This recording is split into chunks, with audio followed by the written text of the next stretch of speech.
Hypnos by H.P. Lovecraft. Recording by Bjørn Madsen from Seattle, Washington.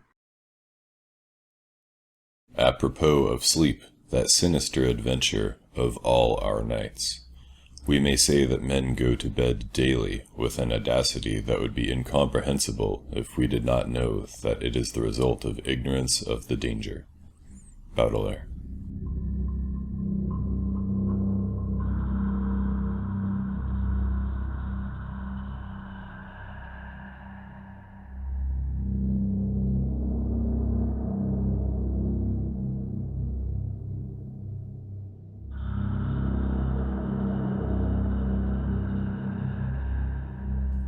May the merciful gods, if indeed there be such, guard those hours when no power of the will, or drug that the cunning of man devises, can keep me from the chasm of sleep.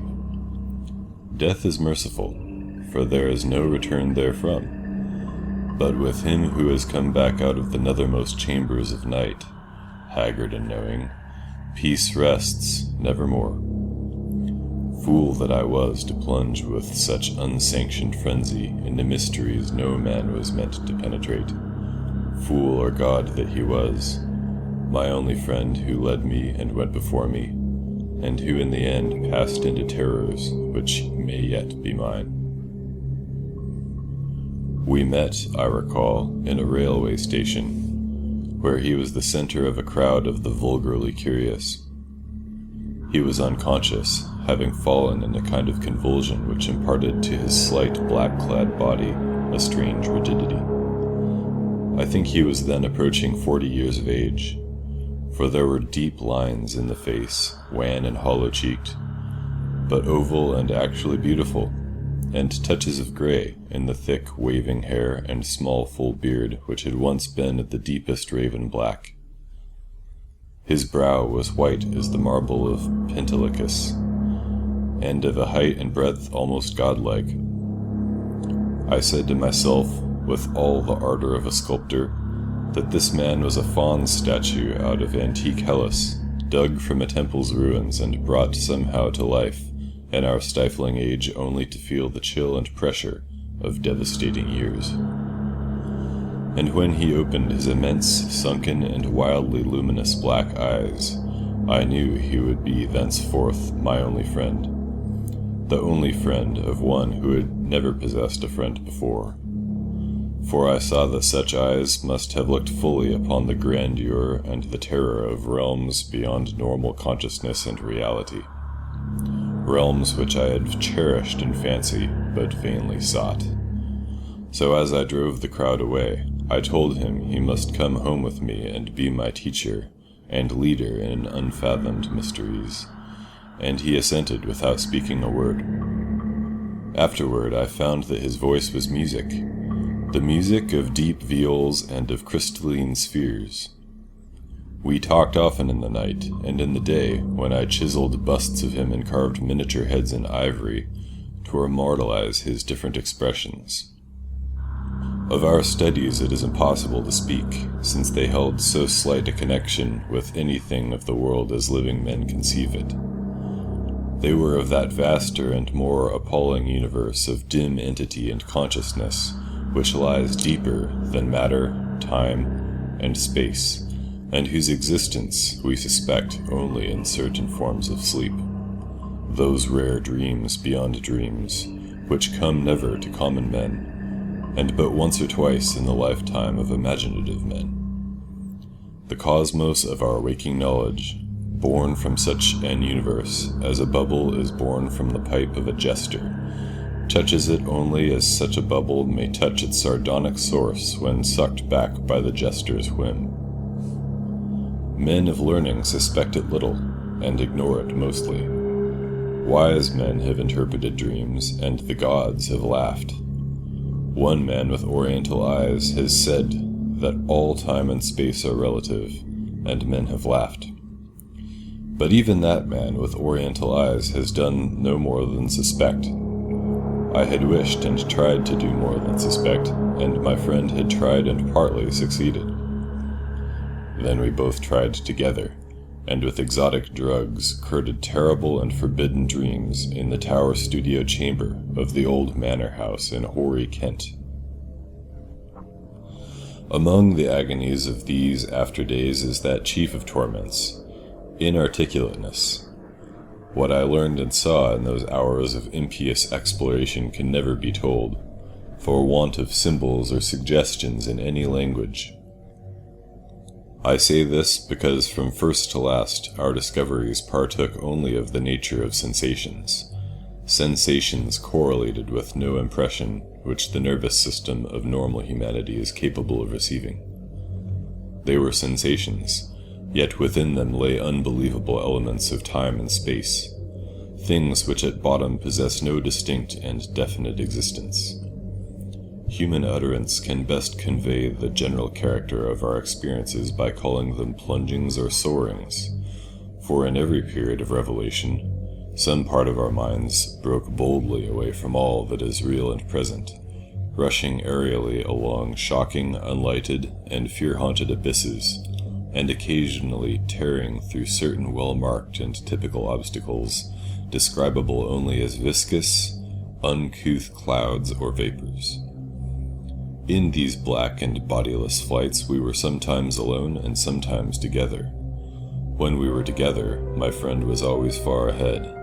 I could comprehend his presence despite the absence of form by a species of pictorial memory, whereby his face appeared to me, golden from a strange light and frightful with its weird beauty, its anomalously youthful cheeks, its burning eyes, its Olympian brow, and its shadowing hair and growth of beard. Of the progress of time we kept no record, for time had become to us the merest illusion. I know only that there must have been something very singular involved, since we came at length to marvel why we did not grow old. Our discourse was unholy, and always hideously ambitious. No god or demon could have aspired to discoveries and conquests like those which we planned in whispers. I shiver as I speak of them, and dare not be explicit. Though I will say that my friend once wrote on paper a wish which he dared not utter with his tongue, and which made me burn the paper and look affrightedly out of the window at the spangled night sky. I will hint, only hint, that he had designs which involved the rulership of the visible universe and more, designs whereby the earth and the stars would move at his command and the destinies of all living things be his. I affirm, I swear, that I had no share in these extreme aspirations. Anything my friend may have said or written to the contrary must be erroneous, for I am no man of strength to risk the unmentionable warfare in unmentionable spheres, by which alone one might achieve success.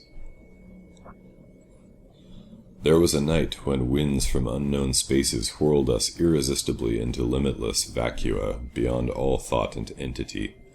Perceptions of the most maddeningly untransmissible sort thronged upon us, perceptions of infinity which at the time convulsed us with joy, yet which are now partly lost to my memory and partly incapable of presentation to others.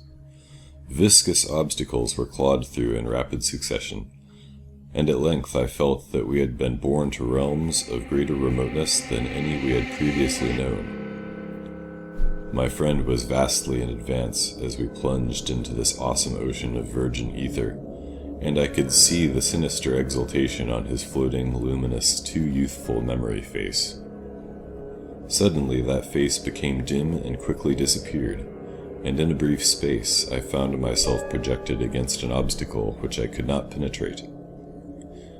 It was like the others, yet incalculably denser, a sticky, clammy mass, if such terms can be applied to analogous qualities in a non-material sphere. I had, I felt, been halted by a barrier which my friend and leader had successfully passed. Struggling anew, I came to the end of the drug dream and opened my physical eyes to the tower studio in whose opposite corner reclined the pallid and still unconscious form of my fellow dreamer, weirdly haggard and wildly beautiful as the moon shed gold-green light on his marble features. Then, After a short interval, the form in the corner stirred, and may pitying heaven keep from my sight and sound another thing like that which took place before me. I cannot tell you how he shrieked, or what vistas of unvisitable hells gleamed for a second in black eyes crazed with fright. I can only say that I fainted, and did not stir till he himself recovered and shook me in his frenzy, for someone to keep away from the horror and desolation. That was the end of our voluntary searchings in the caverns of dream. Oed, shaken and portentous, my friend who had been beyond the barrier, warned me that we must never venture within those realms again. What he had seen he dared not tell me, but he said from his wisdom that we must sleep as little as possible, even if drugs were necessary to keep us awake. That he was right I soon learned from the unutterable fear which engulfed me whenever consciousness lapsed. After each short and inevitable sleep I seemed older, whilst my friend aged with a rapidity almost shocking. It is hideous to see wrinkles form and hair whiten almost before one's eyes. Our mode of life was now totally altered. Heretofore a recluse, so far as I know, his true name and origin never having passed his lips, my friend now became frantic in his fear of solitude. At night he would not be alone, nor would the company of a few persons calm him. His sole relief was obtained in revelry of the most general and boisterous sort, so that few assemblies of the young and the gay were unknown to us. Our appearance and age seemed to excite in most cases a ridicule which I keenly resented, but which my friend considered a lesser evil than solitude. Especially was he afraid to be out of doors alone when the stars were shining, and if forced to this condition he would often glance furtively at the sky as if hunted by some monstrous thing therein. He did not always glance at the same place in the sky. It seemed to be a different place at different times. On spring evenings it would be low in the northeast. In the summer it would be nearly overhead. In the autumn it would be in the northwest. In winter it would be in the east, but mostly if in the small hours of morning. Midwinter evenings seemed least dreadful to him. Only after 2 years did I connect this fear with anything in particular, but then I began to see that he must be looking at a special spot on the celestial vault, whose position at different times corresponded to the direction of his glance, a spot roughly marked by the constellation Corona Borealis. We now had a studio in London, never separating, but never discussing the days when we had sought to plumb the mysteries of the unreal world. We were aged and weak from our drugs, dissipations, and nervous overstrain, and the thinning hair and beard of my friend had become snow white. Our freedom from long sleep was surprising, for seldom did we succumb more than an hour or two at a time to the shadow which had now grown so frightful a menace. Then came one January of fog and rain, when money ran low and drugs were hard to buy. My statues and ivory heads were all sold, and I had no means to purchase new materials or energy to fashion them even had I possessed them. We suffered terribly, and on a certain night my friend sank into a deep-breathing sleep from which I could not awaken him. I can recall the scene now. The desolate, pitch-black garret studio under the eaves, with the rain beating down, the ticking of the lone clock, the fancied ticking of our watches as they rested on the dressing-table, the creaking of some swaying shutter in a remote part of the house, certain distant city noises muffled by fog and space, and worst of all, the deep, steady, sinister breathing of my friend on the couch, a rhythmical breathing which seemed to measure moments of supernal fear and agony for his spirit as it wandered in spheres forbidden, unimagined, and hideously remote. The tension of my vigil became oppressive, and a wild train of trivial impressions and associations thronged through my almost unhinged mind. I heard a clock strike somewhere, not ours, for that was not a striking clock, and my morbid fancy found in this a new starting point for idle wanderings. Clocks, time, space, infinity, and then my fancy reverted to the local. as I reflected that even now, beyond the roof and the fog and the rain and the atmosphere, Corona Borealis was rising in the northeast. Corona Borealis, which my friend had appeared to dread, and whose scintillant semicircle of stars must even now be glowing unseen through the measureless abysses of ether. All at once, my feverishly sensitive ears seemed to detect a new and wholly distinct component in the soft medley of drug-magnified sounds. A low and damnably insistent whine from very far away. Droning, clamoring, mocking, calling from the northeast. But it was not that distant whine which robbed me of my faculties and set upon my soul such a seal of fright as may never in life be removed. Not that which drew the shrieks and excited the convulsions which caused lodgers and police to break down the door. It was not what I heard, but what I saw, for in that dark, locked, shuttered, and curtained room, there appeared from the black northeast corner a shaft of horrible red-gold light. A shaft which bore with it no glow to disperse the darkness, but which streamed only upon the recumbent head of the troubled sleeper, bringing out in hideous duplication the luminous and strangely youthful memory face, as I had known it in dreams of abysmal space and unshackled time, when my friend had pushed behind the barrier to those secret, innermost, and forbidden caverns of nightmare. And as I looked, I beheld the head rise, the black, liquid, and deep-sunken eyes open in terror, and the thin, shadowed lips part as if for a scream too frightful to be uttered. There dwelt in that ghastly and flexible face, as it shone bodiless, luminous, and rejuvenated in the blackness, more of stark, teeming, brain-shattering fear than all the rest of heaven and earth has ever revealed to me.